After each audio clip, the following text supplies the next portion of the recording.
அனைவருக்கும் வணக்கம். மருத்துவ குறிப்புகள் சிலவற்றை சொல்கிறேன், கேட்டு பயனடைங்க. சுண்டைக்காய் அடிக்கடி உணவில் சேர்த்திங்கன்னா வயிற்றில் இருக்கிற பூச்சிகள் குணமாயிடும். அதே போல் நம்ம தூதுவளையுடைய காய் ஊறுகாய் அரைச்சி சாப்பிட்டிங்கன்னா கண் பார்வை அதிகரிக்கும். அதே போல் நம்ம கருவேப்பிலையுடைய பழத்தை சாப்பிட்டிங்கன்னா கண் பார்வை அதிகரிக்கும். அதே போல் கேரட் அடிக்கடி சாப்பிட்டு வந்தீங்கன்னா கண் பார்வை அதிகரிக்கும், வயிற்றில் இருக்கிற பூச்சிகள் வெளியேறும், கேன்சர் வர வாய்ப்பு கம்மி. அதே போல் நம்ம சுண்டைக்காய் வத்தல் சாப்பிடுங்க.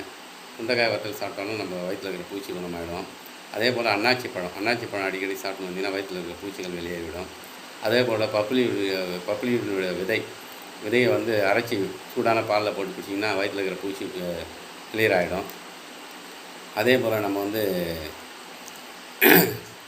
ரோஜா இதழை உள்ளுக்கு சாப்பிட்டு வந்தீங்கன்னா ஆஸ்துமா குணமாகும். அதே முகர்ந்திங்கன்னா மூக்கடைப்பு சரியாகும். அதே பன்னீர் ரோஸை ஒரு டம்ளர் தண்ணியில் போட்டு நைட்டு ஊற வச்சு காலையில் எழுந்துச்சி அந்த தண்ணியை குடிச்சிங்கன்னா சர்க்கரை கண்ட்ரோலுக்கு வரும்.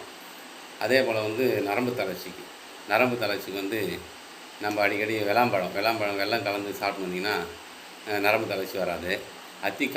அத்திப்பழம் சாப்பிட்டு வந்தீங்கன்னா நரம்பு தளர்ச்சி வராது.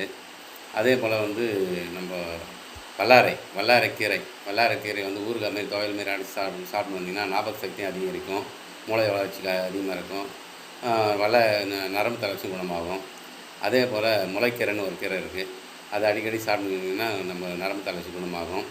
அதே போல் கொத்தவரங்காய் அடிக்கடி உணவில் சேர்த்துக்கிட்டிங்கன்னா நரம்பு தளர்ச்சி குணமாகும்.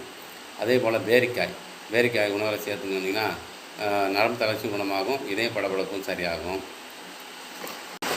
அதே போல் நீர்முள்ளி விதையை சூடான பாலில் ஒரு டம்ளர் பாலில் ஒரு ஸ்பூன் போட்டு குடிச்சிங்கன்னா நரம்பு தளர்ச்சி குணமாகும், ஆண்மை அதிகரிக்கும். அதே போல் பாத வெடிப்பு இருந்துச்சுன்னா அரசம்பால் கடையில் வந்தீங்கன்னா நம்ம பாத வெடிப்பு குணமாகிடும். அதே போல் தலைவலி அதிகமாக இருக்குன்றாங்க, சுக்கை அரைச்சி நெத்தியில் பட்டு போட்டிங்கன்னா நம்ம தலைவலி குணமாகிடும். அதே போல் வேப்பங்கொட்டையை அரைத்து நெற்றியில் பட்டு போட்டாலும் தலைவலி குணமாகிடும். அதே போல் ரொம்ப தாங்க முடியாத தலைவலி இருக்குன்னா முந்திரி விதை சாப்பிட்டிங்கன்னா தலைவலி குணமாகிடும், ஒற்றை தலைவலி குணமாகிடும்.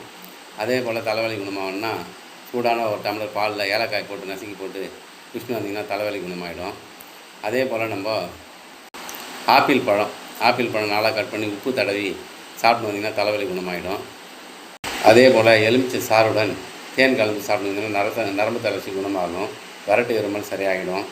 அதே போல் நம்ம வாழைத்தண்டு உலர்த்தி பவுடராகி காய வச்சு உலர்த்தி பவுடராக்கி தேன் கலந்து சாப்பிட்டு வந்தீங்கன்னா மஞ்சள் காமாலை குணமாகிடும். வேப்பங்காய் சாப்பிட்டு வந்தீங்கன்னா மஞ்சள் காமாலை குணமாகிடும்.